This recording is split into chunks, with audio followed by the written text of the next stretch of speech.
vous touchez de l'argent, vous êtes protégé médicalement, vous êtes logé dans des logements dignes. J'aimerais bien d'ailleurs qu'on fasse ce même critère pour les 4 millions de mal logés en France, dont pour le coup, je ne sais pas où est l'application de ce principe à avoir un logement décent. Je connais plein de Français qui vivent dans leur voiture. C'est une conséquence de la fin de la guerre d'Algérie.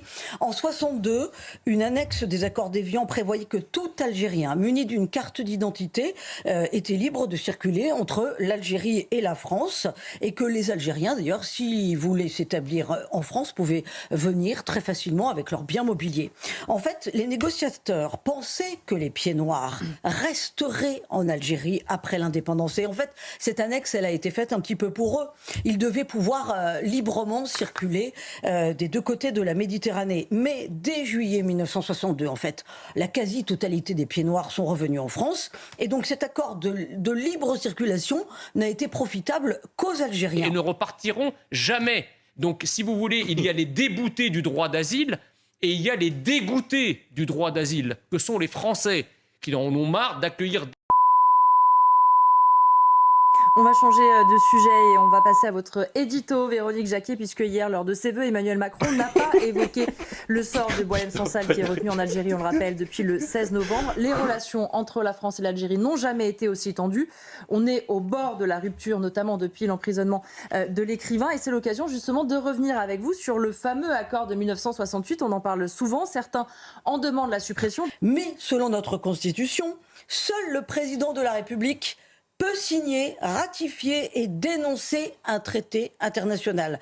Donc, seul Bruno Retailleau ne peut rien faire. En revanche, Emmanuel Macron peut tout faire. Il peut remettre en cause cet accord d'un autre âge, ne serait-ce que pour juguler, bien entendu, la pression migratoire dans notre pays, et ne serait-ce aussi, bien entendu, de le faire comme mesure de rétorsion après l'emprisonnement de Boualem Sansal. S'il n'y a que 5% de cette immigration qui est délinquante ou criminelle. Vous vous rendez compte de ce que ça fait comme chiffre ? Mais là encore, c'est ubuesque parce qu'on va toujours se heurter à l'accord de 1968, car si un consulat refuse un visa à un ressortissant algérien, eh bien ce ressortissant peut tout simplement se retourner vers un autre pays européen pour avoir le fameux visa Schengen, et hop, il arrive ainsi en France et il s'établit chez nous sans que nous ayons notre mot à dire. Donc là encore, on marche sur la tête. La France n'a plus les moyens d'accueillir ni autant de demandeurs d'asile, parce que le rôle de la France n'est pas de protéger la terre entière, elle n'est pas d'être le déversoir des zones qui sont en guerre.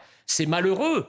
On aimerait avoir les moyens du bon samaritain et aider la terre entière, mais on ne le peut plus. L'Algérie compte 20 consulats, la France seulement 3 en Algérie. Donc on se rend compte qu'il y a des leviers pour changer la donne par rapport à l'accord de 1968. Il y a des leviers aussi pour montrer à l'Algérie que la France veut agir pour la libération de Boualem Sansal. On peut faire quelque chose. Il y a des leviers, mais en fait il n'y a pas de volonté politique de les utiliser.